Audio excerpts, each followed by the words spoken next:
Habang naghihintay ng bus ang isang lalaki, napansin niya ang isang lalaking walang pakialam na dumura sa kalsada, kahit na lahat ng tao ay nakasuot ng face mask dahil sa COVID-19 pandemic. Ayaw niyang makipag-away kaya pinili na lang niyang umiwas ng tingin. Pero pag-akyat ng lalaking bastos sa bus, pinagsabihan siya ng driver na magsuot ng mask kundi pagmumultahin ang buong sasakyan. Hindi inaasahan, nag-eskandalo pa ang lalaki at sinuntok ang driver. Dito na hindi nakatiis ang lalaki. Lumapit siya at niyakap ang nagwawala para pakalmayin, saka siya bumaba ng bus at mahinaong humingi ng paumanhin sa lalaki. Pero kahit ganoon, paulit-ulit pa rin siyang sinuntok ng lalaki. Hindi siya lumaban, iniiwas lang niya ang mga suntok. Nagpatuloy pa rin siya sa paghingi ng pasensya. Nang makita ng lalaki na hindi talaga siya lalaban, tumalikod ito at umalis.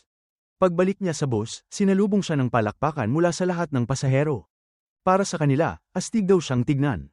Ang pangalang ng lalaking ito ay Jian Wu. Hindi alam ng karamihan na isa pala siyang batang propesyonal na boksingero. Sa loob ng ring, palaging seryoso si Jian Wu at mabagsik ang mga suntok. Pero sa tunay na buhay, isa lang siyang mabait at mahinahong binata. Kasalukuyan siyang nakatira kasama ang kanyang ina. Dahil sa epekto ng pandemya, nabawasan ng malaking bahagi ang mga customer ng tindahan ng kanyang ina. Malaki ang pagkakautang nila at hindi pa rin binabaan ng may-ari ang renta kahit hirap na ang lahat. Kaya naman, sumali si Jian Wu sa isang profesional na boxing tournament bilang isang super rookie. Sa unang laban pa lang, isang suntok sa tiyan ang pinakawalan niya na agad nagpatambas sa kalaban. Knockout kaagad. Sa susunod na laban, pinilit niyang iwasan ang mga suntok ng kalaban at saka siya bumawi ng isang malakas na suntok, isa ring knockout. Pagkatapos ng laban, agad siyang lumapit sa kalaban at tinanong kung ayos lang ito. Umusad siya papunta sa finals. Ang makakalaban niya ngayon ay si Wu Jin, isang dating sundalo sa Navy na hindi pa natatalo. Pinag-iingat siya ng coach nito sa kaliwang hook ni Jian Wu. Nagsimula ang laban sa maikling salubong. Sinundan ito ng palitan ng tira. Sunod-sunod ang banat ni Wu Jin, habang si Jian Wu ay dumedepensa at biglang bumitaw ng isang kaliwang hook sa balakang ni Wu Jin na nagpabagsak dito. Tumayo si Wu Jin at sumigaw ng malakas. Sa imahinasyon niya, siya ang nakatama ng suntok sa mukha ni Jian Wu na naging dahilan ng pagkakabagsak nito. Pero sa totoong laban, si Jian Wu ang muling lumapit at pinakawalan ng pamatay niyang kaliwang hook. Natamba si Wu Jin. At sa huli, si Jian Wu ang tinanghal na kampyon. Matapos matalo si Wu Jin, malamig na pakikitungo lang ang inabot niya mula sa kanyang coach. Sinubukan ni Wu Jin na yayain ang coach kumain para maibsan ang lungkot, pero tinanggihan siya nito dahil may pandemya pa raw. Sa halip, inabutan siya ng pera at sinabing mag-isa na lang siyang kumain. Paglabas ni Wu Jin, nakita niya si Jian Wu na naghihintay sa kanya. Gusto siyang yayain ni Jian Wu na kumain ng samgyupsal. Gutom na si Wu Jin pero nagpakita pa rin ng pagtanggi, ayaw niyang kawan. Pero nang makita niya ang sinserong pakikitungo ni Jian Wu, sumama rin siya. Biro ni Wu Jin, gusto raw niyang kumain ng beef tenderloin dahil may 10 milyong won na bonus si Jian Wu. Pero tumanggi si Jian Wu dahil kailangan pa niyang ibigay ang pera sa kanyang ina para pambayad ng renta. Kahit anong pilit ni Wu Jin, hindi pa rin ito nagpaubaya. Sa huli, nag-ambag na lang ng pera si Wu Jin para makakain sila ng grilled beef. Sa restaurant, nagtanong si Wu Jin kung kaliwete lang ba si Jian Wu. Sinabi ni Jian Wu na mas malakas talaga ang kanan niya, pero hindi pa niya ito ginagamit. Habang nag-iihaw sila ng karne, nag-volunteer si Wu Jin na baliktarin ito pero pinigilan siya ni Jian Wu. Ayon sa kanya, dati siyang nag-part-time sa isang buffet restaurant kaya alam niya na dapat hintayin pa ng 30 segundo para mas masarap ang luto. Ikinwento rin ni Jian Wu na nabankrupt ang pamilya nila kaya napilitan siyang magtrabaho ng husto para matulungan ang ina. Dito na rin sila nagkapalagayan ng loob, parehong nagbahagi ng kani-kanilang sitwasyon sa pamilya. Nang malaman ni Wu Jin na mas bata si Jian Wu ng 2 taon, gusto niyang umasta bilang nakatatandang kapatid. Pero laking gulat nila nang matuklasan nilang pareho pala silang naging sundalo sa Marine Corps. Sa totoo lang, mas senior pa si Jian Wu sa serbisyo kaya agad siyang binati ni Wu Jin ng may paggalang. Masaya nilang binalikan ng mga alaala nila sa army, at nagpakitaan pa ng biruan habang nag-aasaran at nagpapakainan. Unti-unti, nabuo ang pagkakaibigan sa pagitan ng dating magkaribal.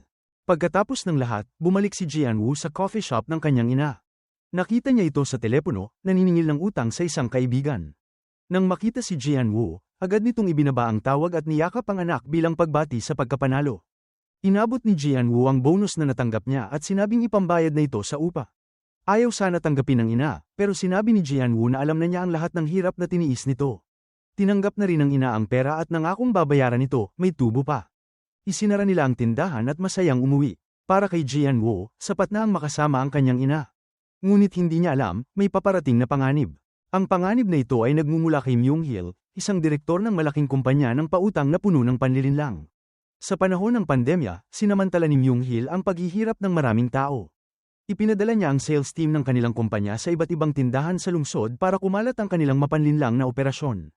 Ipinakilala ng grupo ang sarili nila bilang mula sa Smile Capital Company, isang kumpanyang sinasabing suportado ng gobyerno para tulungan ang mga tao sa gitna ng hirap na dulot ng pandemya. Nag-aalok sila ng pautang na may 5% interes lamang, mas mababa pa kaysa sa alok ng mga bangko. Dahil dito, maraming may-ari ng tindahan at negosyo ang nahikayat na pumirma ng kontrata. Isa na rito ang ina ni Jianwoo, na ngayon ay kinukumbinsi ni Junmin, isang tapat na tauhan ni Myung-hil, na pumirma sa loan contract. Sa husay ng pananalita ng scammer na ito, napao ang ina ni Jianwoo. Ngunit hindi niya alam na may mga nakatagong mapanlinlang na kondisyon sa kontratang yon. Samantala, sa Seoul, may isang gusaling matagal nang nasa gitna ng konstruksyon ngunit paulit-ulit na natitigil dahil sa epekto ng COVID-19. Sa sobrang pagkaantala, napilitang magdeklara ng pagkalugi ang management company. Ang gusaling ito ay naging sentro ng pansin dahil sa panganib na dulot nito sa kaligtasan ng mga tao. Kalaunan, nabili ito ng Link Conglomerate. Sa oras na ito, nakikipag-usap ang panganay na anak ng conglomerate sa isang direktor ng bangko para makahiram ng pondo at may pagpatuloy ang proyekto bilang isang marangyang hotel. Dumating ang isang kongresistang ipinadala ng alkalde upang papasan ang proyekto. Sa gitna ng negosasyon, dumating si Myung-hil, direktor ng kumpanyang pautang, at ipinakilala ang sarili bilang inirekomenda ng nasabing kongresista.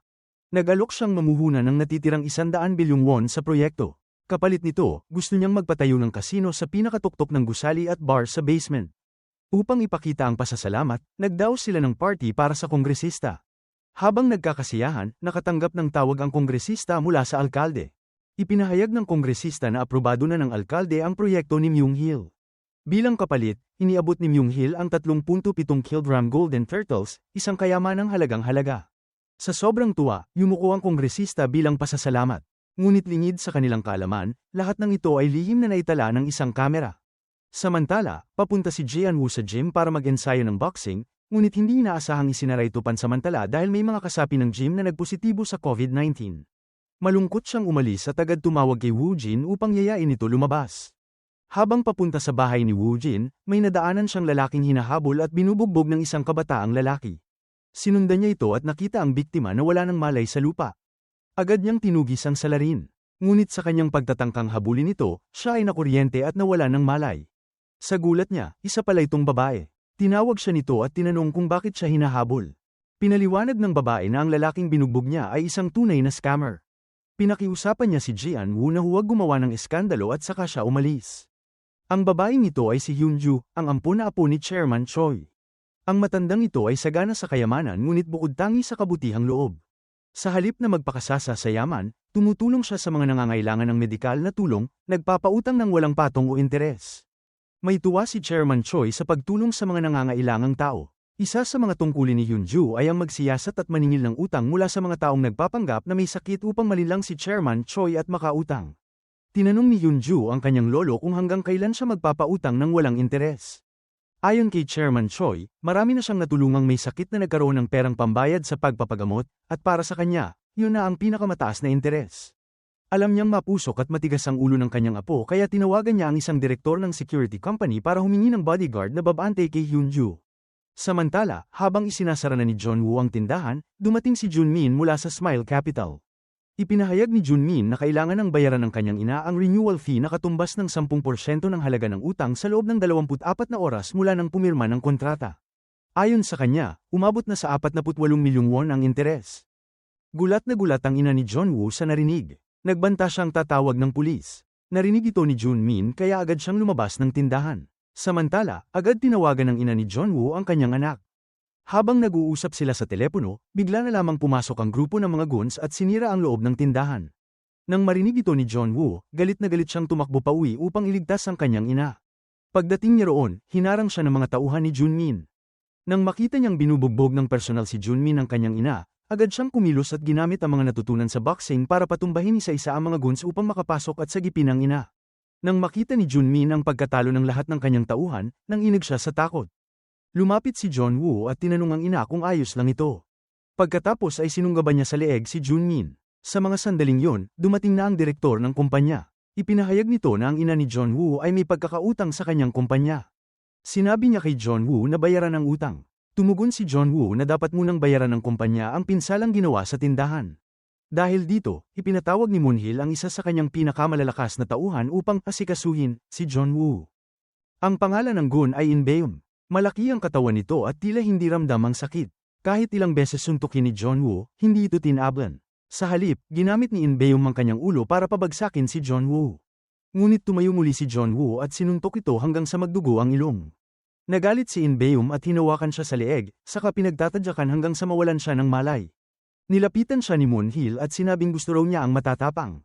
Tinanong niya si John Woo kung gusto nitong magtrabaho para sa kanya. Tumugon si John Woo sa pamamagitan ng pagdura sa mukha ng lalaki. Sa galit, kumuha si Moonhill ng kutsilyo at ginuhitan ang gilid ng mukha ni John Woo. Dinala siya ng kanyang ina sa ospital upang tahiin ang sugat. Ayon sa doktor, kailangan niya ng operasyon upang hindi ito mag-iwan ng pangit na peklat. Ngunit tumanggi si John Woo dahil wala siyang pera. Ikinwento niya kay Woo Jin na 30 tahi ang kinailangan. Hinikayat siya ni Woo Jin na magpunta sa pulisya upang magsampa ng reklamo. Naalala ni John Woo ang babala ni Moonhill na kapag siya ay nagpunta sa pulis, mamamatay ang kanyang ina. Kaya napilitan siyang kimkimin ang lahat ng sakit at galit. Ipinakita naman ni Woo Jin kay John Woo ang maliit na linya sa kontrata ng kanyang ina. Ayon doon, ang utang at interes ay umakyat na sa 100 milyong won. Kailangan na itong mabayaran agad, kung hindi ay lalo pa itong lalaki. Sinabi ni John Woo na wala na silang pera. Kaya niyaya siya ni Woo Jin na kumain muna para maibsan ang bigat ng sitwasyon. Tumawag si John Woo sa kanyang ina upang sabihin na naloko sila ng mga profesional na scammer at hindi na nila ito kayang iwasan. Sinubukan niyang aliwin ang kanyang ina sa gitna ng hirap. Sa sandaling yun, narinig ni John Woo na tumatawag si Woo Jin sa isang tao upang manghiram ng pera para matulungan siya. Sa sobrang pagkakaantig ng damdamin, halos maiyak si John Woo. Dinala siya ni Woo Jin sa isang loan shark na dati niyang naging amo. Ipinagtapat ni John Woo na naloko siya ng Smile Capital Company at kailangan niya ngayon ng 100 milyong won upang mabayaran ang utang. Pumayag ang boss na ipahiram ang pera sa 1% interes para sa loob ng 1 taon. Pero may kapalit, kailangan nilang magtrabaho bilang mga taga-singil ng utang sa ilalim ng boss.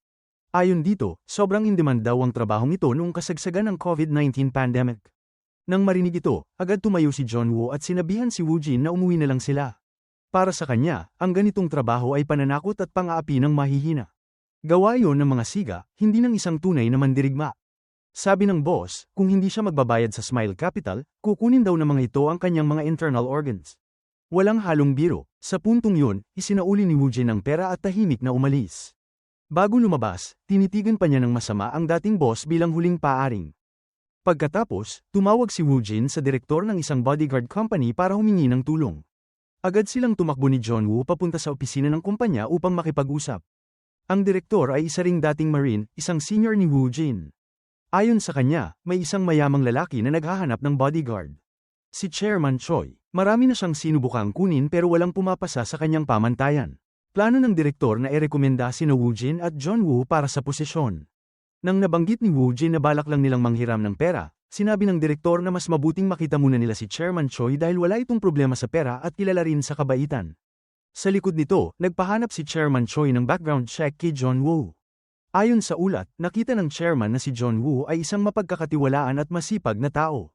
Inirekomenda rin ni Driver O ang profile ni Woo Jin, kaya't ipinayo nilang tanggapin pareho. Pagdating sa isang sushi restaurant, inimbitahan sina John Woo at Woo Jin upang makipagkita kay Chairman Choi. Pero pinayagan lang si John Woo na makapasok. Sa loob, tinanong ni Chairman Choi kung saan niya nakuha ang sugat sa kanyang mukha. Ipinagtapat ni John Woo na nangyari ito habang pinipigilan niya ang mga loan shark sa pananakit ng kanyang ina. Ikinwento ni Chairman Choi na dati rin siyang loan shark, ngunit matagal na niyang tinalikuran ang ganoong uri ng negosyo. Sa kasalukuyan, ginagamit na niya ang kanyang pera upang magpautang ng walang interes sa mga taong walang kakayahang tustusan ang kanilang pagpapagamot. Naghahanap siya ngayon ng isang mabuting tao na maaaring magsilbing bodyguard para sa kanyang pamangkin, na hindi niya kaano-ano. Natuwa si John Woo sa balitang hindi niya kailangang maningil ng utang bilang kapalit ng trabaho. Sinabi ni Chairman Choi na bago pa siya nagdesisyong i-recruit si John Woo, sinuri muna niyang mabuti ang background nito. Ibinahagi rin niya kung bakit niya gustong gamitin ang kanyang kayamanan para sa mga mahihirap na nangangailangan ng lunas. Sa narinig, lalong humanga si John Woo sa kabutihang loob ni Chairman Choi. Paglabas niya, sinabi niya kay Woo Jin na sa tingin niya, maayos naman ang naging impresyon niya sa chairman. Pagkatapos, nagpunta silang dalawa sa bahay ni na John Woo upang maghapunan kasama ang kanyang ina. Biglang may kumatok sa pinto, si Driver O pala. Inabot niya kay John Woo ang isang bag na naglalaman ng 100 milyong won. Ayon sa kanya, ito ay advance na sweldo para sa loob ng 2 taon. Ipinabatid din niya na magsisimula na si John Woo sa trabaho kinabukasan ng alas 10 ng umaga. Pagkaalis ni Driver O, niyakap ni John Woo ang bag ng pera at napaiyak sa tuwa. Sa wakas, nakatanggap siya ng tulong mula sa isang tunay na tagapagligtas. Pagpasok sa bahay, ibinigay niya ang pera sa ina at ikinwento ang buong pangyayari. Humingi ng tawad ang ina niya dahil sa pakiramdam niyang nasira niya ang kinabukasan ni John Woo bilang martial artist. Ngunit pinatahan siya ng anak at pinasalamatan si Woo Jin. Kinabukasan ng alas 10, nagtungo si John Woo upang opisyal na tanggapin ang trabaho. Sumama rin si Woo Jin at nakiusap kay Chairman Choi na makatrabaho si John Woo. Magkasabay silang pumasok upang bumati sa chairman. Ginawa ni Woo Jin ang lahat upang maipakita ang kanyang kakayahan sa harap ni Chairman Choi at nagtanong kung pwede rin siyang tanggapin sa trabaho. Alam na ni Chairman Choi ang background ni Woo Jin kaya agad siyang pumayag. Ngunit nilinaw niya na siya lang ang nagbibigay ng sweldo, hindi siya ang huling magpapasya. Kailangan muna nilang pumasa sa interview na isasagawa ng pamangkin niyang si Hyunju. Nagbiro si John Woo at nagtanong kung ano ang mangyayari kung hindi siya pumasa. Ang tugon ni Chairman Choi, kailangang isauli ang pera. Dahil dito, agad na nagsabi si John Woo na nagamit na niya ang pera pambayad sa utang. Pinayuhan naman sila ni Chairman Choi na kalmahan lang ang sarili at magtiwala sa kanilang kakayahan. Pagkatapos, iniabot niya kay John Woo ang isang card para makakain sila ng masarap na tanghalian. Sinabi ni Chairman Choi na sana'y manatiling magkasama ang dalawa sa bawat hamon. Habang naghihintay sa study room upang makilala si Hyunju, kumuha si Woo Jin ng isang aklat at laking gulat niya nang makita na may nakatagong 100 milyong won sa loob. Nang silipin pa nila ang ibang libro, napansin nilang punong-puno rin ang mga ito ng pera. Maingat nilang ibinalik ang pera sa tamang lugar. Dito na ikinwento ni John Woo na minsan na niyang nakilala si Hyunju nang habulin niya ito at makuryente sa dulo ng engkwentro. Dumating na rin si Hyunju sa study room. Ngunit tutol siya sa ideya ni Chairman Choi na kumuha ng mga bodyguard para sa kanya. Kaya nang batiin siya nina John Woo at Woo Jin, diretsahan niyang sinabi na hindi niya kailangan ng bantay at pinaalis agad ang dalawa. Hindi lang yun, tinawag pa niya si Woo Jin na bastos, dahilan para masaktan ang loob nito at agad lumabas ng silid. Naiwan si John Woo, at sa halip na sumunod palabas, lumuhad siya at nakiusap kay Hyunju. Ipinagtapat niya na labis niyang kailangan ng trabahong yun dahil naloko ang kanyang ina ng Smile Capital Loan Company. Umabot na sa 100 milyong won ang utang nila, at ang perang ibinayad ni Chairman Choi bilang advance salary ay ginamit niya na pambayad dito. Kung hindi niya makukuha ang trabahong yon, hindi niya alam kung paano niya mababayaran ang chairman. Nakita ni Hyunju ang sinseridad ni John Woo. At dahil siya rin ay nagsisiyasat sa mga ilegal na gawain ng Smile Capital, pinatay niya si John Woo at niyaya ang dalawa na kumain sa labas. Sa kainan, ibinahagi ni Hyunju ang tungkol sa isang taong iniimbestigahan niya, isang lalaki na nagngangalang Jae Myung. Ayon sa kanya, nagsinungaling si Jae Myung at sinabi na kailangan ng kanyang ina ng operasyon upang makahiram ng 10 milyong won mula kay Chairman Choi. Pagkatapos noon, bigla na lamang itong naglaho. Sa kanyang imbestigasyon, natuklasan ni Hyunju na si Jae Myung at ang kanyang mga kasabwat ay nagpapanggap bilang mga palaboy upang nakawin ang mga ID ng tunay na mga homeless. Ginagamit nila ang mga nakaw na ID para mangutang sa iba't ibang loan sharks. Nalaman ni Hyunju na ang grupo ni Jae Myung ay nasa ilalim ng utos ni Junmin, ang parehong lalaking naningil ng utang sa tindahan ng ina ni John Woo. Kaya tinutusan niya sina John Woo at Woo Jin na tuklasin kung ilang ID cards ang nanakaw ng grupo sa loob lamang ng isang gabi. Bilin niya, anuman ang mangyari, huwag silang magpapakita. Kapag nahalata sila, masisira ang buong plano. Sa oras na yun, nagsisimula ng magbihis ang grupo ni Jae Myung para mangolekta ng ID mula sa mga homeless. Nang sumakay na sila sa sasakyan, agad silang sinundan ni Hyunju gamit ang sarili niyang kotse. Hindi nagtagal, sumunod na rin sina John Woo at Woo Jin. Nilapitan ni Jae Myung ang mga palaboy at nagpakilalang kinatawan ng Seoul City Homeless Association, isang grupong umano'y pinopondohan ng gobyerno. Ayon sa kanya, ang mga sasali ay makakatanggap ng buwanang allowance. Kailangan lang magpakita ng ID upang makasali. Isa-isang naloko ang mga palaboy at ibinigay ang kanilang ID cards. Pagkatapos, sinubukan nilang lokohin ang isang matandang lalaki. Pero nang marinig pa lamang ang unang linya, agad na naalala ng matanda na naloko na siya noon ng mga ito. Sumigaw siya at humingi ng kanyang ID pabalik. Dahil dito, pinagpapalo ng mga scammer ang matanda. Gusto na sanang tumulong ni John Woo, ngunit pinigilan siya ni Woo Jin. Ngunit nang makitang tumatagas na ang dugo mula sa ulo ng matanda, hindi na nakatiis si John Woo. Agad siyang tumakbo, pinabagsak ang mga scammer, at sinagip ang matanda. Doon na rin sila lumantad sa harapan ng mga scammer. Nang makita ni Jae Myung ang pulang sombrerong may tainga ng pusa na suot ni John Woo, agad siyang tumakbo para tumakas. Sinabi ni John Woo na kailangan nilang tumawag agad ng ambulansya upang mailigtas ang matandang lalaki. Agad siyang tumawag kay Hyunju para iulat ang nangyari. Pagkarinig pa lang ng detalye, malakas siyang sinermona ni Hyunjo sa telepono. Kahit pilit ipinaliwanag ni John Woo ang kanyang naging desisyon, ibinaba ni Hyunjo ang tawag. Tinawagan naman siya ni Woo Jin upang makiusap, ngunit ang sagot ni Hyunjo, tapos na ang lahat. Humingi si Woo Jin ng 5 minutong pag-uusap para makapagpaliwanag at humingi ng tawad. Sa huli, sinabihan sila ni Hyunjo na pumunta sa bookstore. Pagdating nila roon, ipinaliwanag ni Hyunjo na dahil nakipaglaban sila kay Jae-myung, alam na ng mga ito ang kanilang mga mukha. Dahil dito, hindi na raw niya sila maaaring isama sa operasyon. Nagbiro pa si Woo Jin at sinabing nakakostume naman siya na parang paniki. Dahil sa tensyon, pinigilan sila ni John Woo.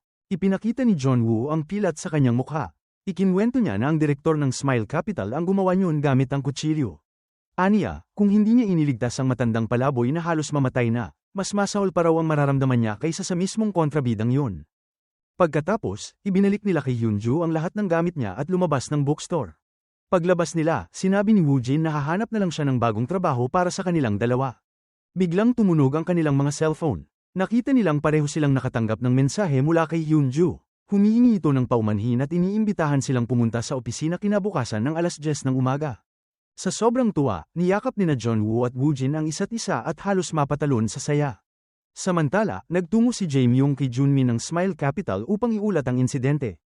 Aniya, may sumusunod daw sa kanila habang nanlilinlang sila ng mga palaboy. Inamin din ni Jae-myung na dati siyang nangloko para makahiram ng pera sa ibang loan shark.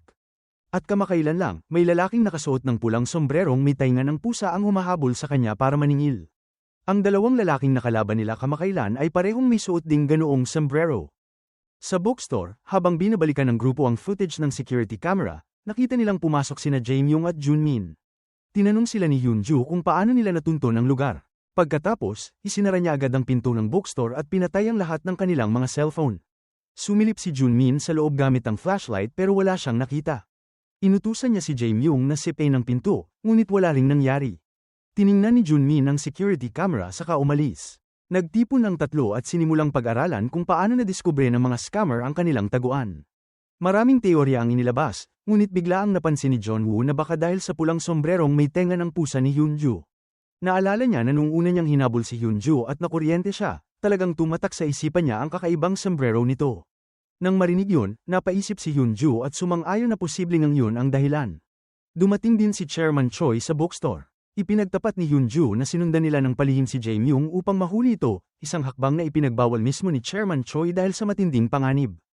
Patuloy na ipinagtanggol ni Hyunjo ang kanyang ginawa. Pagkatapos, sinabi niya kay John Woo na dapat na nitong ay patanggal ang pilat sa kanyang mukha. Laking gulat ni Chairman Choi nang makita ang pilat ni John Woo. Agad niyang tinanong kung sino ang may gawa niyon. Sinabi ni John Woo na ang gumawa ng sugat ay ang direktor ng kumpanyang may pangalang Smile. Nang tanungin kung ano ang pangalan nito, hindi ito alam ni John Woo. Ang natatandaan lang niya, may mahaba rin itong pilat sa pisngi, katulad ng kanya ngayon. Pagkarinig alye, pinauwi na muna ni Chairman Choi ang tatlo. Pagkaalis nila, inutusan niya si Driver O na magsaliksik kung ang direktor nga ba ng Smile Capital ay si Myung-hil. Dahil sa huling misyon, lalo pang naging malapit sa isa't isa sina Hyunjo, John Woo, at Woo Jin. Kumain silang tatlo sa isang kainan ng samgyupsal. Dito ikinwento ni Hyunjo ang kanyang tunay na pinagmulan. Wala raw silang dugong relasyon ni Chairman Choi. Isa siyang batang lumaki sa ampunan na pagmamay-ari ng chairman. Inampun siya ni Chairman Choi noong siya'y 17 taong gulang. Pag-uwi ni Chairman Choi sa bahay, nakatanggap siya ng tawag mula kay Driver O. Ipinabatid ni Driver O na natukoy na niya ang direktor ng Smile Capital, si Myung-hil nga. Tahimik na nagbalik tanaw si Chairman Choi. Noong araw, nagpasya siyang ipasara na ang sariling loan shark company. Isa sa mga empleyadong natanggal noon ay si Myung-hil. Kinagabihan, nakatanggap si Chairman Choi ng tawag mula sa gwardya ng gusali.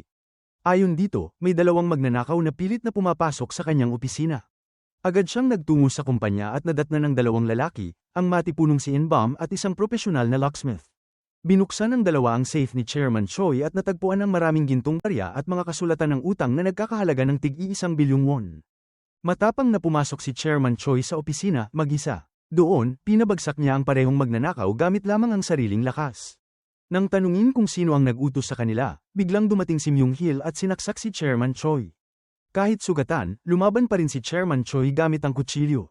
Ngunit muli siyang sinaksak ni Myung-hil. Nakaporma pa rin si Chairman Choi at nasugatan niya ang mukha ni Myung-hil. Dumating si Inbam upang tulungan ang kanyang amo. Sinunggaban niya si Chairman Choi at itinapon palabas ng gusali mula sa mataas na palapag. Samantala, sinimulang tipunin ng grupo ni Myung-hil ang lahat ng pera at pinagbuhusan ng gasolina ang buong opisina upang sunugin ang lahat ng ebidensya. Ngunit nang silipin ni In-bum sa ibaba, hindi na nila makita ang katawan ni Chairman Choi. Gayunpaman, itinuloy ni Myung-hil ang pagsunog sa opisina. Sa kasalukuyan, sinabi ni Chairman Choi kay Hyun-ju na layuan na si Myung-hil at ang grupo nito dahil isa silang grupo ng mamamatay tao. Pinayuhan niya ang pamangkin na ilipat na ang bookstore sa ibang lugar. Dagdag pa niya, matanda at mahina na siya, wala na siyang lakas upang labanan ang ganoong klaseng kasamaan. Ngayon, nasa tabi ni Myung-hil ang tapat niyang kasamahan na si Jang-do, isang bagong banta. Ngayon ay may nakatakdang pagpupulong sina Myung-hil kasama ang isang batang tagapagmana ng isang makapangyarihang pamilya, si Director Hong. Kasama ni Director Hong ang kanyang pinsan na isang pulis na nagngangalang Kang Yang. Kilala ang pamilya ni Hong sa lawak ng koneksyon, malapit sila sa tax office, audit office, at maging sa mga pulisya. Kaya't pinaalalahanan ni Myung-hil si Jang-do na magtimpi anuman ang mangyari. Pagpasok sa silid, inilabas ni Director Hong ang malalakas na alak na dala niya. Kasama ang pinsan niyang si Kang Yang, hinamon nila si Myung-hil sa isang palakasan ng Tagayan. Para sa kanila, ang tunay na lakas ng isang lalaki ay nasusukat sa kung gaano karaming alak ang kayang inumin. Kaya't walang patid ang pagbuhos ng alak at ang tatlo ay nagtunggali sa pag-inom, habang minamatyagan kung sino ang unang bibigay. Kasunod nito, sinimulan ni Director Hong at Kang Yang ang pang-uuyam sa Smile Capital, gamit ang mga mapanirang salita at pang-aasar. Bagamat gigil na sina Myung-hil at Jang-do, pinilit nilang tiisin ang lahat. Hindi nagtagal, inihayag ni Director Hong na nakalikom na siya ng sapat na 100 bilyong won para sa proyekto ng hotel, kaya't hindi na niya papayagang makilahok si Myung-hil sa plano ng pagtatayo ng kasino. Alam niyang nais lang gamitin ni Myung-hil ang pangalan ng kanilang pamilya upang gawing lihay-timo ang ilegal na negosyo. Binalaan niya ito, huwag na huwag gagamitin ang reputasyon ng kanilang angkan, kung hindi ay mamamatay siya. Dagdag pa rito, nilate pa ni Director Hong ang pilat sa mukha ni Myung-hil, bagay na ikinapula ng tenga ng huli. Ngunit kahit pagalit na siya, nagtimpi pa rin si Myung-hil, para sa ngayon. Subalit hindi nagtagal at kinailangan ding managot si Director Hong sa kanyang arogansya. Inutusan ni Myung-hil si Jang-do na hanapan ng aral si Director Hong. Sa mga sumunod na sandali, nakita na lang si Director Hong na nagpapa-car wash sa kanyang mamahaling sasakyan. Agad siyang inilock sa loob ng garahe ng mga tauhan ni Jang-do. Habang nakakulong, pinahirapan si Director Hong ng grupo ng mga goons at tinanggalan ng damit. Lumapit si Jang-do at ang malupit na si In-bum. Sa puntong yun, lumuhad si Director Hong at nakiusap, pilit humihingi ng tawad. Sinabi ni Jang-do na dapat ay hindi siya naging bastos kay Myung-hil. Pagkatapos, tinawagan niya si Myung-hil upang ipakita sa kanya ang eksena habang si Director Hong ay binubusalan ng kahihiyan. Habang patuloy ang pagmamakaawa, lumapit si In-bum, sinakal si Director Hong at binuhusan ng kemikal ang kanyang mukha. Hindi na kinaya ni Director Hong ang sakit, kaya't napilitan siyang sundin ang lahat ng utos. Ang buong pangyayari ay naitala sa video at ipinadala kay Myung-hil.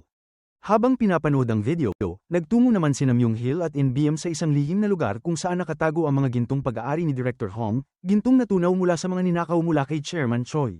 Dito, ipinahayag ni Myung-hil ang plano niyang tumakas patungong Vietnam kasama si In-bum sakaling mabaygo ang negosyo. Doon daw sila mamumuhay ng marangya habang buhay. Lubos ang pasasalamat ni In-bum sa kanyang amo. Samantala, hindi pa rin sumusuko sina Hyun-ju, John-woo, at Woo-jin sa paghuli kay Jae-myung. Nagtungo silang tatlo sa isang lugar upang bantayan ito. Subalit napansin agad ng kampo ni Jae-myung ang kotse ni Hyun-ju, na halata na nilang sinusundan sila. Agad tumawag si Jae-myung kay Leader Jin-min para ipaalam ang nangyayari. Nagkunwaring sasakay sila sa sasakyan upang mahikayat ang tatlo na pumunta sa isang tirahan ng mga palaboy. Sinundan ni na John-woo at Woo-jin ang mga ito, tulad ng dati. Sinabi ni Jae-myung sa dalawa na lumabas na at itigil na ang pagtatago. Napansin ni Hyun-ju ang maraming sasakyan na may mga goons na dumating at bumaba sa isang lagusan. Nang makita niyang nanganganib sina John-woo at Woo-jin, agad siyang tumawag kay Chairman Choi para humingi ng tulong. Nang marinig ang balita, tumawag si Chairman Choi sa isa niyang dating empleyado para sumaklolo.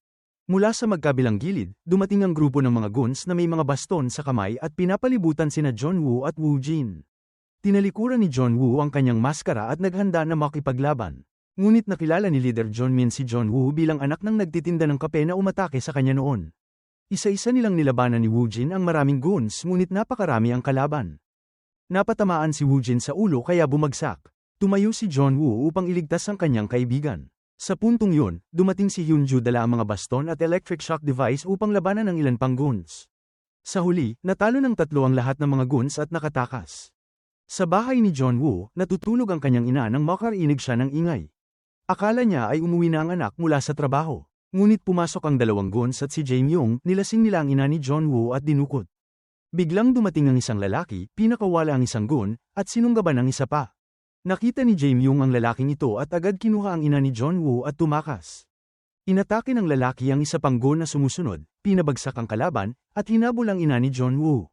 Nang mapansin ni Jae Myung na may problema, itinaob niya ang ina ni John Woo sa lupa at tumakas. Hinabol siya ng lalaki, tinusok gamit ang kutsilyo, pinabagsak, at pinutol ang mga litid sa kanyang mga takong. Isang lalaki ang bumaba sa lagusan upang tulungan ang grupo ni John Woo, ngunit nakita niyang naayos na ang mga goons kaya umalis na rin siya. Habang papalayo, sinalubong siya ng isang lalaking hamarang sa daan. Mabilis niyang nilabanan ito at napagtagumpayan. Ang dalawang matatapang na lalaki ay sina Yeonjong at Do Young, dating malalakas na tauhan ni Chairman Choi na nagretiro na. Dinala ang ina ni John Woo sa bahay ni Chairman Choi at dumating rin ang grupo ni John Woo doon. Nakipag-usap sila kay Chairman Choi. Pinagalitan sila ni Chairman Choi dahil kumilos sila ng mag-isa at sinabi niyang huwag nang makialam sa mga taong yun pa. Sinabi rin ni Chairman Choi na dadalhin niya ang ina ni John Woo sa ampunan upang maging ligtas ito. Pumunta si Director Myung Hil sa ospital para bisitahin ang mga tauhang bagong labis na tinamaan. Sinabi ng doktor na pinutol ni Jae Myung ang mga litid sa magkabilang takong niya. Sinabi rin ni Jae Myung na inatake siya ng isang lalaking bihasa sa paggamit ng kutsilyo, at mukhang sashimi knife ang ginamit na sandata. Ngumiti si Myung Hil nang marinig yun at umalis. Ang mamamatay taong yun ay si Yeonjong, na ngayon may-ari ng isang sushi restaurant. Sila ni Do Young ay dating mga pangunahing tauhan ni Chairman Choi at pinagkakatiwalaan ng husto. Nang hingi ni Chairman Choi, nagpasya silang hindi na itago ang sarili kundi lumahok sa paglaban kay Director Myung Hil para dinggin ang lumang mga kasama. Bumalik si Director Myung Hil sa kumpanya at sinabi sa tatlong malalapit niyang tauhan tungkol sa mga estrangherong umatake sa mga sundalo niya.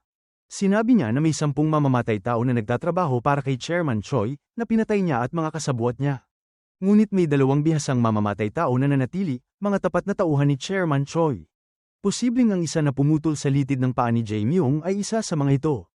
Nagpulong sina Chairman Choi, Driver O, at ang 2 mamamatay tao para pag-usapan ang estratehiya laban kay Myung Hil. Inimbestigahan nila ang pinagmulan ng 3 tauhan ni Myung Hil at hinati ang trabaho na isa-isa silang haharap sa mga ito. Tinanong ni Yang Jong si Chairman Choi tungkol sa perang nasa bookstore. Sinabi ni Chairman Choi na kailangang ilipat yun sa ibang lugar dahil nadiskubre na sila.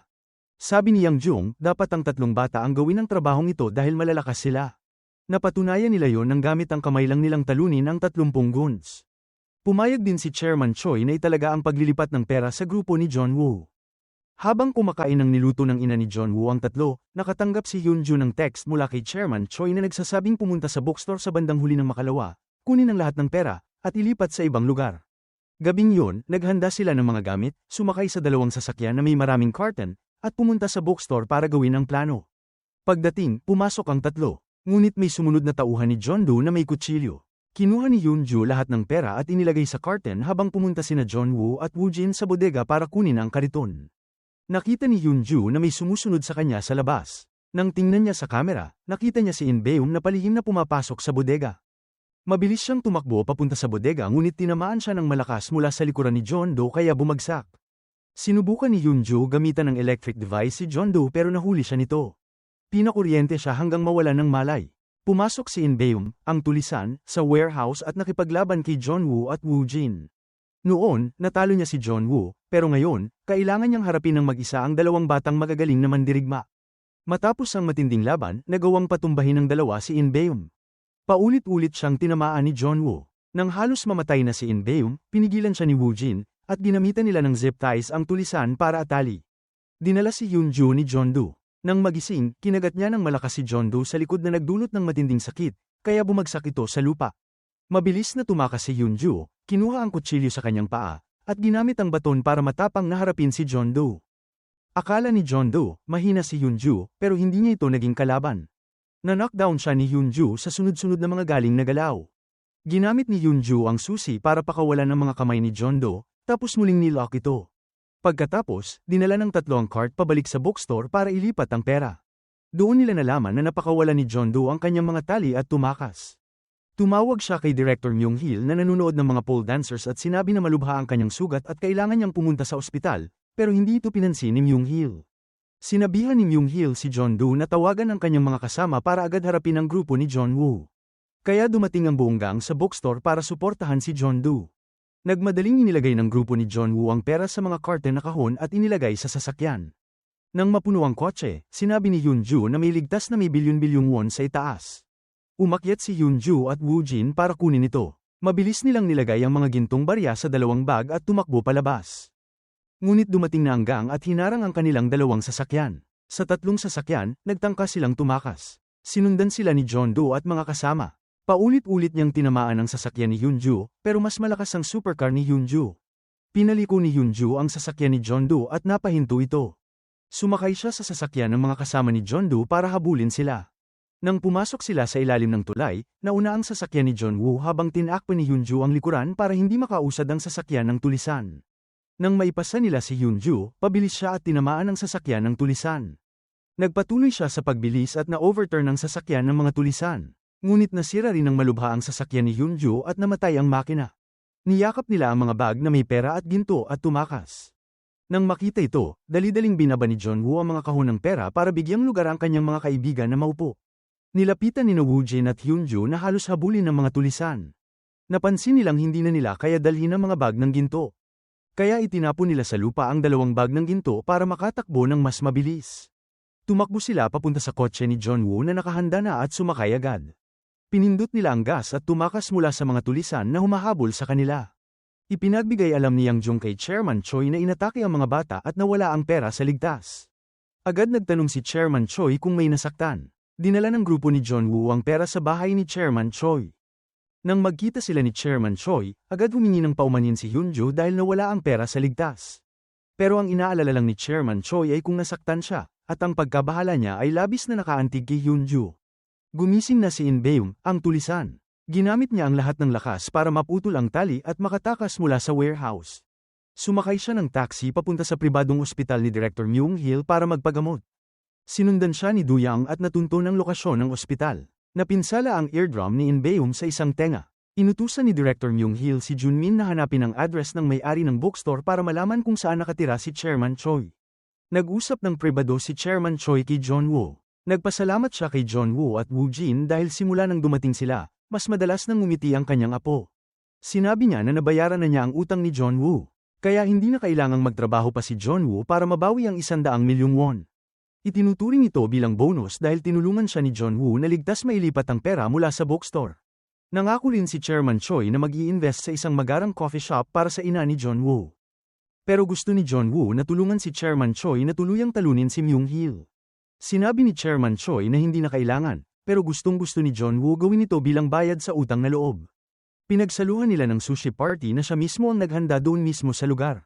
Sumali rin si Duyang sa kasiyahan. Sinabi niya kay Woojin at Jeon-woo na kung sasali sila sa kasong ito at magkakaroon sila ng criminal record, hindi na sila makakapasok muli sa ring. Ngunit determinado pa rin sina Jeon-woo at Woojin na ipagpatuloy ang laban hanggang wakas. Sinabi nilang hindi sila natatakot sa kamatayan at handang lumaban ng magkakasama. Sabi ni Yeonjung, magsisimula na silang umatake ngayong gabi. Tinuruan ni Yeonjung sina Jeon-woo at Woojin kung paano gamitin ang mga Japanese knife para talunin ang kalaban at pinagsanayan ang fighting spirit ng isang assassin. Pinili ni Duyang ang magandang motorbike para kay Hyunjo na sasamahan siya sa pag-atake. Tinuruan ni Duyang si Hyunjo kung paano magmotor at gamitin ang stick para patumbahin ang kalaban. Nag-ambush ngayon si Duyang sa basement habang nanonood si Hyunjo mula sa itaas. Nang dumaan si Junmin, ipinaalam ito ni Hyunjo kay Duyang. Sumakay si Duyang sa motor at ginamit ang kutsilyo para bahagyang kiskisin ang lalamunan ni Junmin na nagdulot ng pagbagsak nito. Nilabanan siya ng mga tauhan ni Junmin sa pamamagitan ng pagsalpok ng kanilang mga motor sa motor ni Duyang at paulit-ulit siyang tinamaan. Dumating si Hyunjo at ginamit ang stick para patumbahin ang bawat tulisan para iligtas si Duyang. Samantala, palihim na pumasok sina Yeonjung, Woojin, at Jeon-woo sa pribadong ospital ni Myung-hil. Nakita ni Yeonjung si Jang-do na sumakay sa elevator papunta sa itaas, kaya agad silang tatlo ay nilakad ang hagdan para habulin siya. Paglabas ni Jang-do sa elevator, tinusok siya ni Yeonjung at saka siya sinamahan pababa ng hagdan.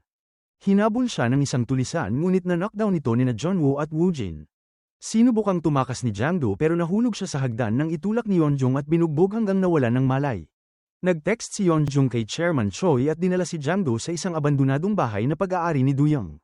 Sinabi ni Yeonjung kina Jeon-woo at Woojin na maghanda ng timba ng maalat na tubig. Tinali nila si Jiang Do kasama si Du Yang. Tumawag si Chairman Choi at sinabi na gusto niyang turuan si Jiang Do ng leksyon at gusto niyang panoorin ito ng 3 bata. Dinala nila ang timba ng maalat na tubig. Sinabi ni Yeonjong kay Hyunjo na gusto ng chairman na manatili siya at panoorin ang leksyon. Sinimulan nila ni Du Yang ang pagpapahirap kay Jiang Do. Ginamit ni Du Yang ang planer para bahagyang kuskusin ang hita ni Jiang Do. Ginamit naman ni Yeonjong ang maalat na tubig para kuskusin ang bahagi na kinuskus. Ngunit tumanggi pa rin si Jiang Do na magsabi ng anuman. Ginawa nila ulit ang parehong proseso sa pangalawang hita ni Jiang Do. Hindi na nakayanan ni Hyunjo ang pangyayari kaya tumakbo siya palabas para magsuka. Dumating na si Chairman Choi. Humiling si Hyunjo kung bakit niya gustong makita ang eksenang yun. Sinabi ni Chairman Choi na hindi siya sigurado kung makakaligtas siya sa labang ito, kaya gusto niyang sanayin ang 3 sa kanila sa taktika ng sikolohiya. Pagkatapos ay umalis si Hyunjo. Lumapit si Chairman Choi kay Jiang Do at sinimulang gamitin ng psikolohikal na pakikidigma para suplen siya. Sinabi ni Chairman Choi na sa 3 tapat na tauhan, si Jiang Do ang pinakanakakaintindi kay Myung-hil, na siya ay malupit at masama. Alam ni Jiang Do kung paano manipulahin ang mga tauhan upang maging ganap na tapat kay Myung-hil. Ngunit sa mga mata ni Myung-hil, wala lang si Jiang Do. Kung nagkamali si Jiang Do, agad siyang papatayin ni Myung-hil. Sinabi ni Chairman Choi na ngayon ay kailangan na lang niyang kumuha ng larawan ni Jiang Do at ipadala ito kay Myung-hil. Magtitiwala si Myung-hil na nagkaroon na ng buong pagkumpisal si Jiang Do. Tiyak na hahanap ng paraan si Myung-hil para agad tanggalin si Jiang Do. Labis na nabahala si Jiang Do nang marinig yun. Pinagalitan siya ni Chairman Choi. Pangako ni Chairman Choi na kung kikilalanin ni Jiang Do ang lahat, ligtas niya itong dadalhin sa ibang bansa at bibigyan ng pera para mabuhay ng maayos habang buhay. Napaniwala si Jiang Do sa sinabi ni Chairman Choi kaya sinimulan niyang ibunyag ang alam niya. Sinabi niyang 5 taon na siyang nagtatrabaho kay Myung-hil. Ang tungkulin niya ay siguraduhing hindi matuklasan ng pulis ang mga iligal na gawain ni Myung-hil. Nahuli at naitala niya sa video ang eksena ng anak ng Link Group na hubad, at ginamit ang video para pilitin ang anak na payagan si Myung-hil na magtayo ng kasino sa kanilang 40 palapag na hotel. Ibinahagi ni Jiang Do na may 50 kaparehong video siya na nakaimbak sa isang hard drive na nakatago sa isang ligtas sa bahay ni Myung-hil. May remote self-destruct function ang ligtas. Kapag pinindot ni Myung-hil ang destroy command sa kanyang telepono, kahit mahawakan ng pulis ang hard drive, mapupunta si Myung-hil sa bilangguan. Pero mahalaga rin na mahuli ang kanyang kalaban. Sinabi ni Chairman Choi na dadalhin niya si Jiang Do sa ospital para sa emergency treatment. Aayusin niya ang pasaporte at tiket para makatakas si Jiang Do sa ibang bansa. Pagkatapos ay kinuha ni Choi ang telepono ni Jiang Do. Dagdag pa ni Chairman Choi, tinanong niya kung saan itinago ni Myung-hil ang ginto. Sabi ni Jiang Do, tanging si In Beom, ang tulisan na tapat kay Myung-hil, ang nakakaalam. Pumunta si Myung-hil kay Director Hong.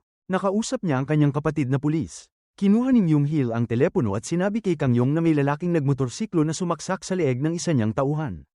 Inutusan niya si Kang Yong na hanapin ang taguan ng lalaki. Binasa ni Myung-hil ang plaka ng motorsiklo kay Kang Yong at binigyan siya ng 5 oras para hanapin ang lalaki. Kung hindi, ipapalabas ang hubad na video ni Director Hong sa internet. Pagkatapos ay kinuha ni Myung-hil ang telepono ni Director Hong. Sinundo ni na Yang Jong at Du Yang sina John Woo at Woo Jin pauwi. Sa loob ng kotse, ipinaliwanag ni na Yang Jong at Du Yang kung bakit gustong magtayo ni Myung-hil ng kasino sa hotel ng Link Group. Gusto ni Myung-hil na hiramin ang pangalan ng may-ari ng kumpanya para magkaroon ng legal na kasino. Pagkatapos ay i-connect niya ang kasino sa kanyang lending company. Kapag mas maraming tao ang tumataya, mas marami ang hihiram ng pera. At syempre, yumayaman siya. Tinanong ni Woo Jin kung para lang ba sa mga dayuhan ng kasino. Agad na sinabi ni Yang Jong na hindi sumusunod si Myung-hil sa batas. Samantala, nakikipag-usap si Chairman Choi kay Hyunjo sa isa pang sasakyan. Sinabi niya na ninakaw na ni Myung-hil ang 20 bilyong won mula sa kanya noon. Nangako siya na kapag naging matagumpay ang kasunduan at natapos na ang pandemya, dadalhin niya si Hyunjo sa Rome para mag-enjoy sa buhay. Magpapadala rin siya ng 2 bodyguard para samahan sila sa biyahe. Masayang nagkwentuhan ng dalawa at nagpalitan ng mga pangako. Pagkatapos, inimbitahan ni Chairman Choi ang lahat sa bahay niya para mag-inuman bilang selebrasyon. Bumalik si Kang Yong sa opisina at sinubukang hanapin sa CCTV ang pagkakakilanlan ng lalaki sa motorsiklo. Sa bahay ni Chairman Choi, napagpasyahan ng lahat na ang paghahanap sa nakatagong hard drive ni Myung-hil ang susi para mapabagsak siya. Naging positibo ang lahat sa kanilang ginawa at nag-toast sila para magdiwang. Masigasig silang uminom, maliban kay John Woo na soft drink lang ang iniinom. Nang matapos ang inuman, naupo sina Yang Jong at Du Yang para mag-usap. Ikinwento ni Du Yang kay Yang Jong na magiging tatay siya sa loob ng 2 buwan. Pinagalitan siya ni Yang Jong dahil hindi siya nauna sa pagsabi. Binigyan ni Yang Jong si Du Yang ng pera at sinabi na bilhan ng masustansyang pagkain ang kanyang asawa.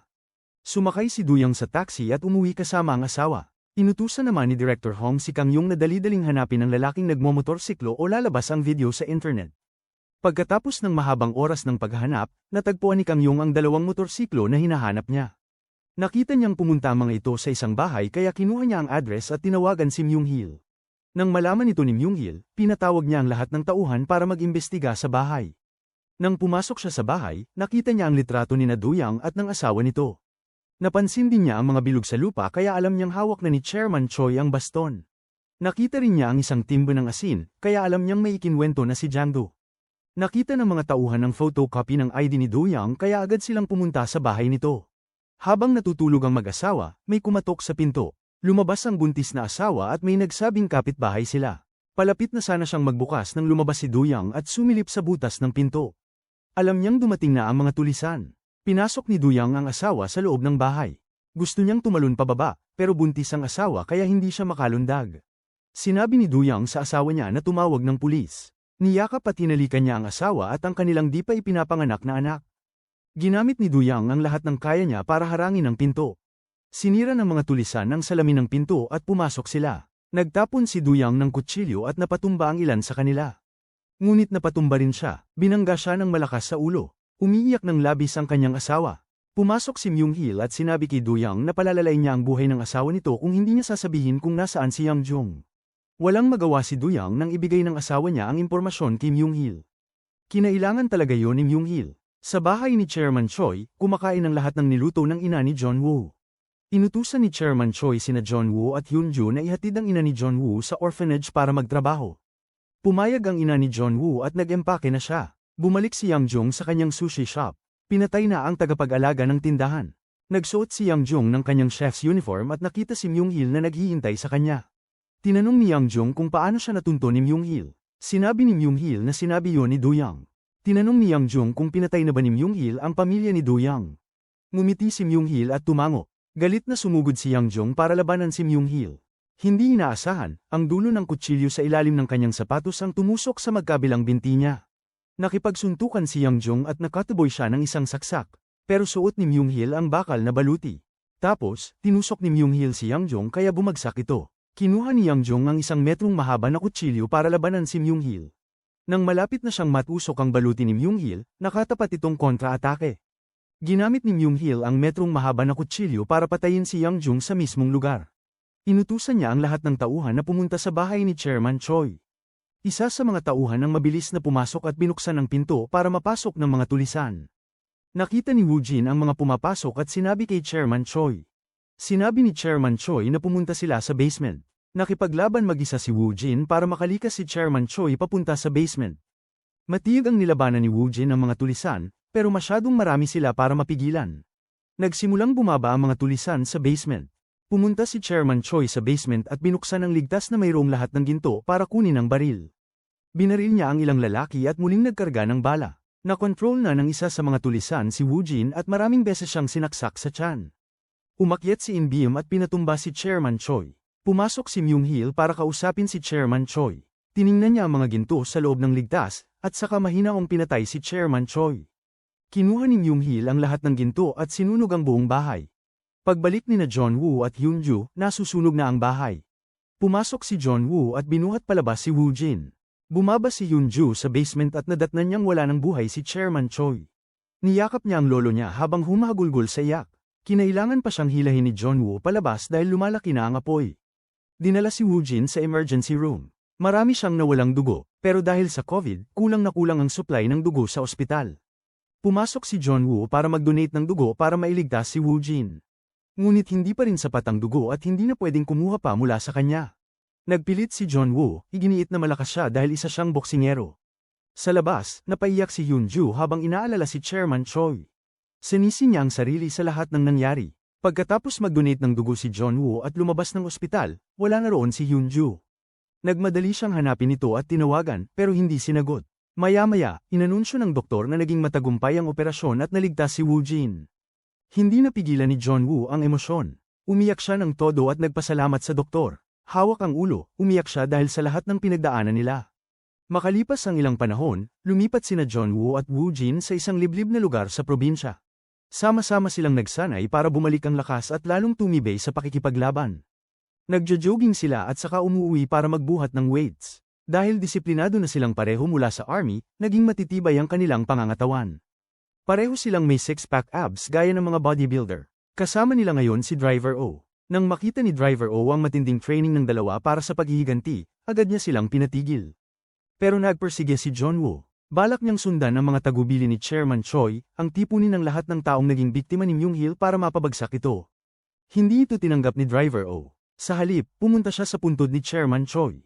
Doon niya nakita ang isang liham. Galing pala ito sa apo ni Chairman Choi, si Hyun-ju. Isinulat niya na pumunta siya sa Roma, dala ang kaunting perang ibinigay sa kanya ng lolo niya. Sinabi ni Hyun-ju na kung mananatili siya roon, palagi niyang mamimiss si Chairman Choi dahil kahit saan siya magpunta, laging may isip ang kanyang lolo. Mahal din niya si Driver O at humingi siya ng tawad sa biglaang pag-alis nang hindi nagpapalam.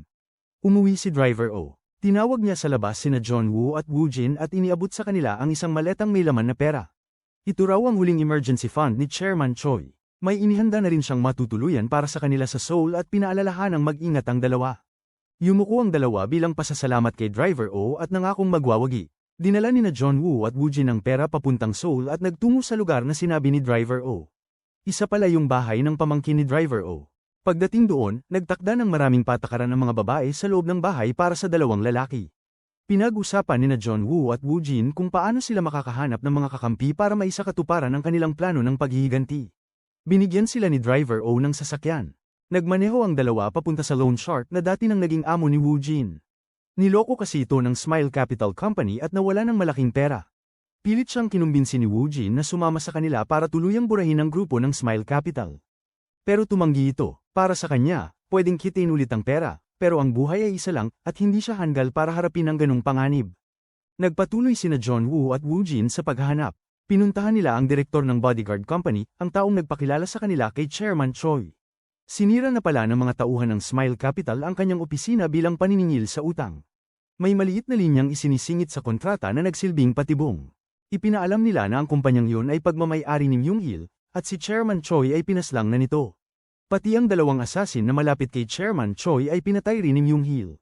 Nang marinig ng direktor ang balita, napahagulgol siya sa iyak dahil si Chairman Choi ay naging tagapagligtas din ng kanyang buhay. Sunod nilang pinuntahan si Jae Myung, isang kilalang maton mula sa nakaraan. Tinanong nila ito tungkol sa kasalukuyang galaw ng Smile Capital Company. Doon nila nalaman na buhay pa pala si Junmin, ang lalaking tinaga ni Duyang sa leeg. Nagtanong si John Woo kung bukas na ba ang kasino ni Myung-hil. Hindi pa raw ito operational dahil may hindi pa naresolba ang kontrata sa Link Group. Dahil dito, hindi pa pinapayagan ng conglomerate na magbukas ang kasino sa kanilang hotel. Kinuhaan ni Woo Jin ng litrato si Jae Myung bilang panakot, at sinabi na huwag siyang magsusumbong kung hindi ay ipapadala ang larawan sa kanyang boss. Nagtanong naman si John Woo kung may paraan para makuha ang numero ng tagapagmana ng Link Group. Pero hindi ito alam ni Jae Myung. Gumamit ng internet ang dalawa para maghanap ng impormasyon tungkol sa panganay na anak ng conglomerate. Doon nila nalaman na siya pala si Director Hong, at ang tunay niyang pangalan ay Min Beum. Sa puntong ito, bumalik ang pamangkin ni Driver O at sinabihang huwag gamitin ang kanyang computer. Sinabi ni Woo Jin na isang beses lang ito. Pagkatapos, binuksan nila ang Instagram account ni Min Beum at nagpadala ng mensahe. Sa mga sandaling yon, nakayuko si Min Beum habang papunta sa pakikipagkita kay Myung-hil. Binugbog siya ni Myung-hil dahil hindi niya maayos na naasikaso ang kontrata sa pagtatayo ng kasino. Ipinaliwanag ni Min Beum na hindi pumayag ang kanyang ama sa kontrata. Hinayla siya ni Myung-hil palabas at muntik nang ibato sa lupa. Binalaan siya ni Myung-hil, kung hindi pumayag ang kanyang ama, babaguhin niya ang kontrata ayon sa gusto niya, o ay papas niya online ng video kung saan hinuhubaran si Min Beum, at pagkatapos ay papatayin siya. Pumasok si Min Beum sa kotse at napaiyak. Biglang may natanggap siyang mensahe, may nag-aalok ng tulong para matanggal si Myung-hil. Alam daw nito kung saan nakatago ang hard drive ng video. Ipinakita ni Min Beum ang mensahe kay Kang Yang. Hinikayat siya ni Kang Yang na makipagkita sa nagpadala ng mensahe. Nagkita sila sa isang bar at pinainom sina John Woo at Woo Jin. Nakasanayan daw ng dalawa ang pagbati gamit ang alak, kaya napilitang sumabay sa inuman sina John Woo at Woo Jin. Ipinaliwanag ni Woo Jin na nasaksak ang atay niya ng mga tauhan ni Myung-hil kaya hindi siya pwedeng uminom. Ganon din si John Woo. Pero pinilit sila ni Kang Yang dahil hindi raw pwedeng palampasin ang pagkakataon. Napilitang uminom si John Woo kasama sina Kang Yang at Min Beum. Sa hindi inaasahan, mataas pala ang tolerance ni John Woo sa alak. Habang patuloy ang pag-inom ni Kang Yang, sinasabayan siya ni John Woo ng walang epekto. Sa bandang huli, habang lasing, hindi na napigilan ni Min Beum ang emosyon. Napaiyak siya at inilahad kay John Woo ang matinding sakit at pang-aabuso na naranasan niya sa kamay ni Myung Hil gamit ang video na pananakot. Sa sobrang emosyon, tinuring pa niya si John Woo bilang pamilya. Kinaumagahan, nagising sina Min Beum at Kang Young. Ipinaliwanag ni John Woo na kagabi, dinala sila ni Min Beum sa bahay na yon. Sama-sama silang kumain ng instant noodles na niluto nina John Woo at Woo Jin. Matapos kumain, nagtungo sina John Woo at Woo Jin sa gusali ng Link Group para makipagpulong tungkol sa plano laban kay Myung Hil. Binuo ng grupo ang plano, hack ang cellphone ni Myung Hil, activate ang ligtas, at sunugin ang hard drive na may lihim na video. Ayon sa hacker, may dalawang paraan para maisakatuparan ito. Una, ay lapit si Myung Hil sa wifi ng gusali para ma-hack ang kanyang telepono. Ikalawa, papasukin siya sa building gamit ang COVID-19 QR code. Kapag ginamit niya ang cellphone para mag-scan ng code, maaari nilang kontrolin ang device. Nag-aalala si Min Beum kung paano kung malaman ni Myung Hil ang plano. Labis ang kanyang takot, kinausap siya ni Kang Young ng sarilinan para pakalmayin. Nagsimula na ang lahat sa pag-setup ng mga kamera at mga makabagong audio-visual equipment. Pumasok na si Myung Hil sa gusali para pirmahan ang kontrata kasama si Min Beum. Pagpasok niya, pinaskan siya ng staff ng QR code bilang bahagi ng COVID-19 protocols. Ginamit ni Myung Hil ang kanyang cellphone para mag-scan, pero napansin ng hacker na walang kahit anong security application sa phone na yun. Nagsimulang kabahan sina Kang Young, Woo Jin, at John Woo. Pagpasok ni Myung Hil sa silid, nakipagkamay siya kay Min Beum. Kitang-kita ang takot sa mukha ni Min Beum habang kaharap si Myung Hil. Sa gitna ng tensyon, nadiskubre ng isa sa mga pulis na dalawang cellphone ang gamit ni Myung Hil. Iba ang ginamit niyang phone para mag-scan ng QR code. Dahil dito, sinabi ng hacker na kailangan nila ngayong maakit si Myung Hil na kumonekta sa wifi ng gusali. Pumasok si Min Beum sa surveillance room para magplano. Sinabi ni Kang Young na dapat nilang gumawa ng paraan para mapakonekta si Myung Hil sa wifi. Nagmungkahi si Woo Jin na si Min Beum mismo ang dapat kumilos, na dapat niyang hingin kay Myung Hil na burahin ang video bago mapirmahan ang kontrata. Ngunit nawala ng loob si Min Beum. Sa sobrang takot, nanginginig ang kanyang mga kamay at paa sa tuwing makikita niya si Myung Hil. Sinubukang palakasin ng loob ni Kang Young si Min Beum, sinabihang siya ay protektado. Ganon din si John Woo, handa siyang ipaglaban si Min Beum. Pinilit ni Min Beum ang sarili na lakasan ng loob at lumabas ng silid upang kausapin si Myung Hil ng pribado. Hiniling niya na burahin muna ang video bago lumagda sa kontrata. Sagot ni Myung Hil, nasa bahay raw ang video at buburahin ito pagkatapos ng pirmahan. Ngunit hindi pumayag si Min Beum. Huwag daw siyang subukang lokohin. Kaya kinuha ni Myung Hil ang cellphone, pinatugtog ang video, at nagkunwaring buburahin ito. Pero si Min Beum mismo ang humiling na siya ang gumawa nito. Kung hindi niya lalagdaan ang kontrata. Sa pagkakataong ito, buong tapang na hinarap ni Min Beum si Myung Hil. Sinabi niyang sa isang tawag lang, maaaring ma-audit kinabukasan ang kumpanya ni Myung Hil at singilin ng bilyon-bilyong won na buwis. Napangiti si Myung Hil at pinuri siya, saka ibinigay ang telepono. Kinuha ni Min Beum ang cellphone at agad na kumonekta sa wifi ng gusali. Ipinahayag ng hacker na nahanap na niya ang security app at handa nang buksan ang ligtas. Matagumpay na nahack ang ligtas at sinabing handa nang sunugin ang laman nito. Sumang-ayon si Kang Young, sa parehong oras, nasunog na rin ang hard drive na nasa bahay ni Myung Hil. Ipinangako ni Kang Young kina Woo Jin at John Woo na hahanapan niya ng ebidensya mula sa cellphone ni Myung Hil upang ito ay may pakulong. Sinabi ni Min Beum kay John Woo na nais niyang sagutin ang pagpapatanggal ng pilat sa mukha nito. Pero tumanggi si John Woo dahil sa pilat na yon ay nakilala niya ang maraming mabubuting tao at mas lalo siyang lumakas. Samantala, nagdiriwang na si Myung Hil kasama ang kanyang mga tauhan at mga babaeng bayaran matapos ang matagumpay na pagpirma ng kontrata. Pagpasok sa bahay, naamoy agad ni Myung Hil ang amoy ng nasusunog. Binuksan niya ang ligtas at nakita niyang nasunog na ang hard drive sa loob. Galit na galit siyang sumigaw, pagkatapos ay kumuha ng isang cellphone mula sa aparador at tumawag sa isang misteryosong tao. Ipinaabot ni Myung Hil na ipapadala niya ang cellphone para ipasuri at ipahanap ang kinaroroonan ng isang matandang lalaki. Lumabas na ang misteryosong taong ito ay isang pulis na nakatalaga sa Major Crimes Unit. Natanggap niya ang cellphone. Nang buksan niya ito, nakita niya ang numero ni Driver O. Sa parehong oras, dumating si Kang Young. Sinabi niyang iniimbestigahan niya ang isang loan shark boss. Kitatanggap lang niya ng listahan ng mga naging biktima nito. Narinig ito ng espiya at agad na tumawag kay Myung Hil upang magulat. Nagutos si Myung Hil na alamin kung sino ang mga sangkot sa investigasyon. Kasunod noon, tinanong niya kung kailan malalaman kung nasaan si Driver O. Sinabi ng espiya na bukas ng umaga pa malalaman ang eksaktong lokasyon. Nangako si Myung Hil na ililipat na agad ang premyong pera at binaba ang tawag. Nang malaman ng mga tauhan ni Myung Hil kung saan si Driver O, agad silang nagmaneho papunta roon. Gumamit sila ng dahas sa paghahanap, nagtatanong sa iba't ibang lugar.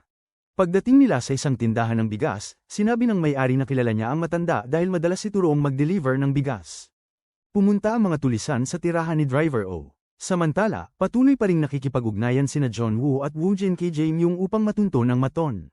Sa profile ni In Bae-om, humingi si Jae Myung ng 1 million won kapalit ng impormasyon.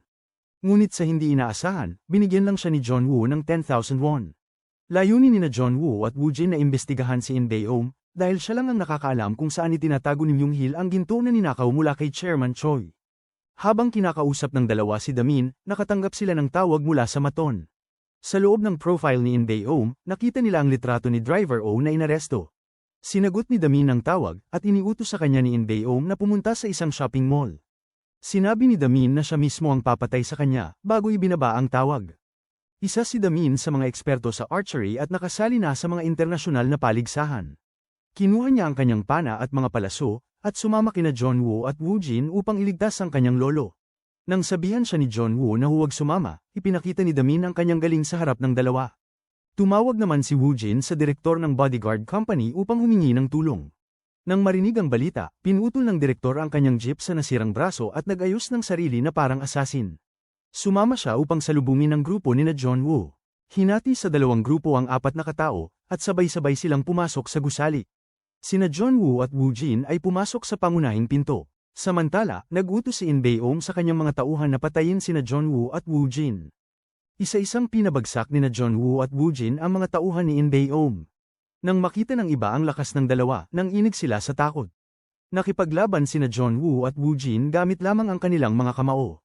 Habang nasa taas, tumutulong si Damin gamit ang kanyang pana. Isang leader ng kalaban ang nagtangkang akyatin si Damin, pero hinarang siya ng direktor ng security company. Samantala, matapos maubos ang mga tauhan sa ibaba, umakyat si John Woo upang harapin si In Bae-om.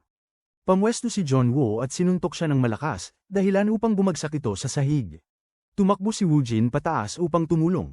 Nakikipaglaban pa rin ang leader sa direktor, ngunit nang makita niyang napakalakas ni Damin, nagtangka siyang tumakas.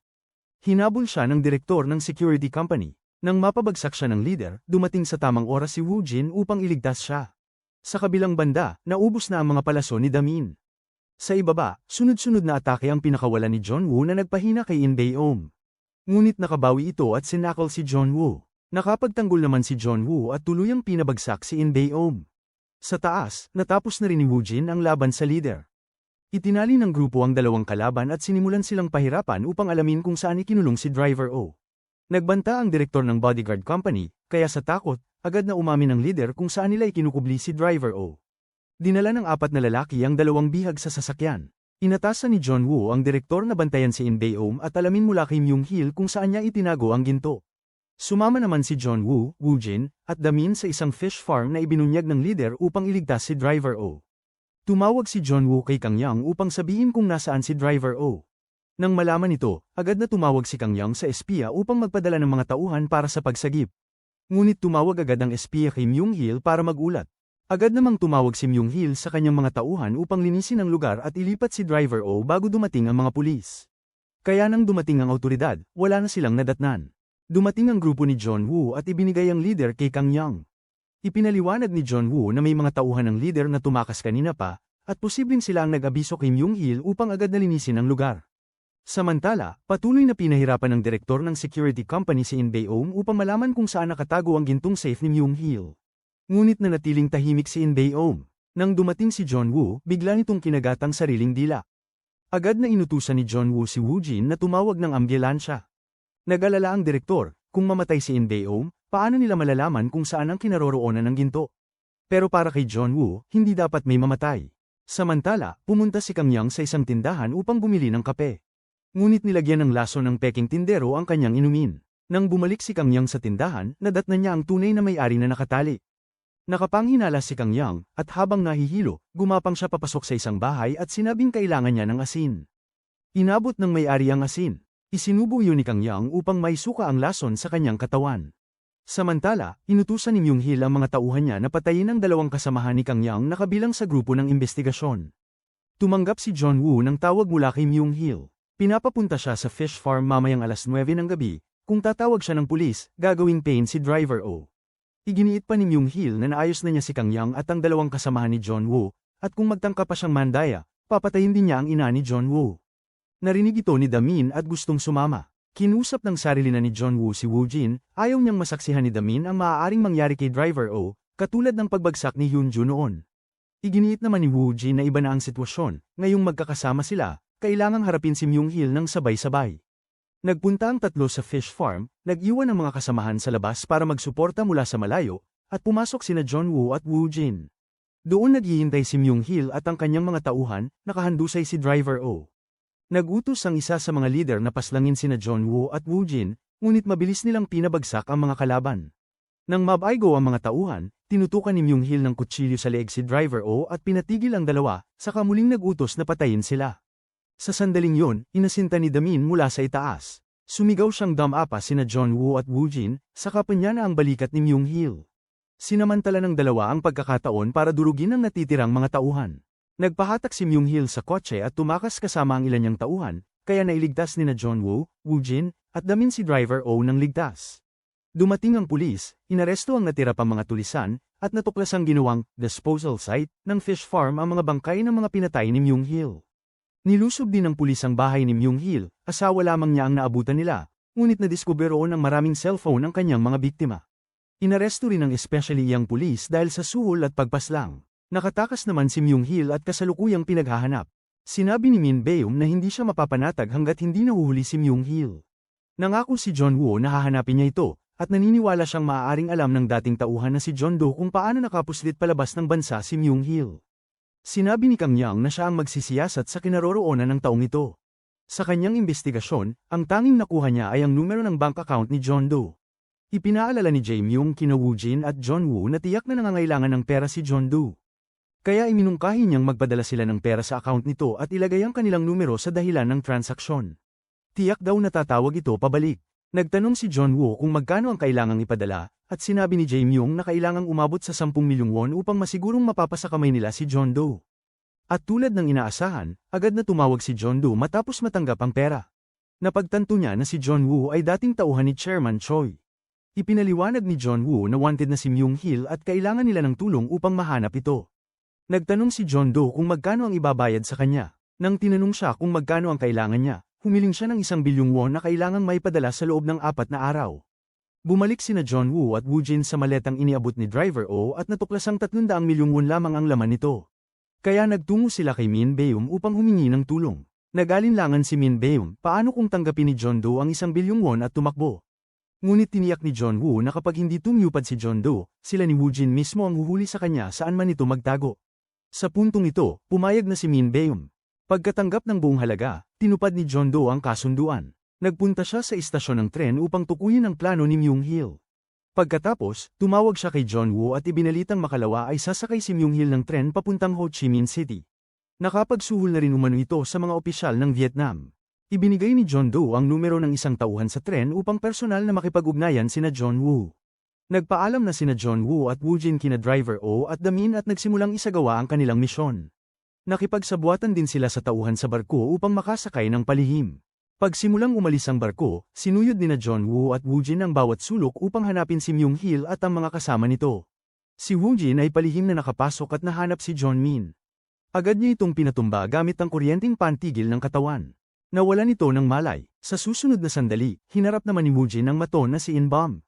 Inihagis siya ni In-bom sa hagdan. Ngunit ginamit ni Woo Jin ang paligid upang makailag sa mga atake. Sa tamang pagkakataon, nagbitaw siya ng malakas na suntok na nagpabagsak kay In-bom sa mismong lugar.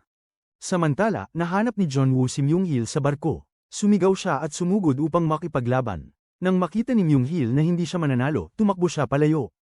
Naghanda siya ng kutsilyo sa kanyang sinturon. Nang gumapang si John Woo paakyat, sinipa siya ni Myung-hil sa mukha kaya bumagsak siya. Ngunit hindi sumuko si John Woo at muling umakyat mula sa ibang direksyon. Matapos ang matinding labanan, tuluyang natalo ni John Woo si Myung-hil. Nang tangkaing saksakin ni Myung-hil si John Woo gamit ang kutsilyo, inunahan siya ni John Woo ng sunod-sunod na suntok na nagpabagsak sa kanya. Nagbiro si John Woo kay Woo Jin na parang isa na siyang assassin. Sinagot naman siya ni Woo Jin na babalik na silang dalawa sa pagiging tunay na boksingero. Matapos ang tagumpay, natagpuan din nila ang lahat ng gintong itinago ni Myung-hil. Samantala, si Min Beum ay nasa isang cruise ship at paparating na sa destinasyon. Tinawagan siya ni John Woo upang ipaalam na nahanap na ang lahat ng ginto. Nagtanong si Min Beum tungkol sa telepono ni Myung Hil. Agad namang kinuha ni John Woo ang telepono at ibinigay ito kay Min Beum. Tinawagan ni Min Beum si Kang Yang upang ibalita ang magandang balita. Binanggit niyang hihingi siya ng tulong sa Interpol at maghihintay sila sa Vietnam. Nagtanong si Min Beum kung ano ang balak nina John Woo at Woo Jin sa ginto. Ipinaliwanag ni John Woo na ang layunin ni Chairman Choi noon ay tumulong sa mga mahihirap, kaya yun din ang gusto niyang gawin sa pera ngayon. Nagulat si Min Beum na hindi nila balak kuhanin ang pera. Ipinaliwanag ni John Woo na bagamat gusto nila, hindi naman sa kanila ito. Ibinunyag ni Min Beum na halos 84 na bilyong won ang halaga ng mga gintong yun. Nais niyang gamitin ito upang magtatag ng welfare fund, o kaya'y pandohan ang pagpapatayo ng isang ospital. Nagtanong si John Woo kung maaaring aipanggulan ng ospital kay Chairman Choi. Bagamat mahirap, sinabing susubukan ito ni Min Beum. Bilang gantimpala, binigyan niya sina John Woo at Woo Jin ng tig-2 gintong bar. Nangako rin siya na ang baalang magbigay ng karagdagang kabayaran mula sa sarili niyang pera. Pagbalik ng dalawa sa Korea, dumiretso sila sa ampunan upang makasama muli ang ina ni John Woo. Masayang niyakap ng ina si John Woo at agad namang kinamusta si Woo Jin. Inanyayahan sila ni John Woo na umuwi na, at magkakasamang nagyakapan sa gitna ng kasiyahan. At dito nagtatapos ang Netflix series na pinamagatang Bloodhounds. Maraming salamat po sa pagsubaybay at sa patuloy na suporta sa Nilagang Mani. Hanggang sa muli. Kung nagustuhan mo ang aral sa istorya na to, huwag kalimutang mag-subscribe sa channel at pindutin ang notification bell para lagi kayong updated sa mga susunod nating uploads.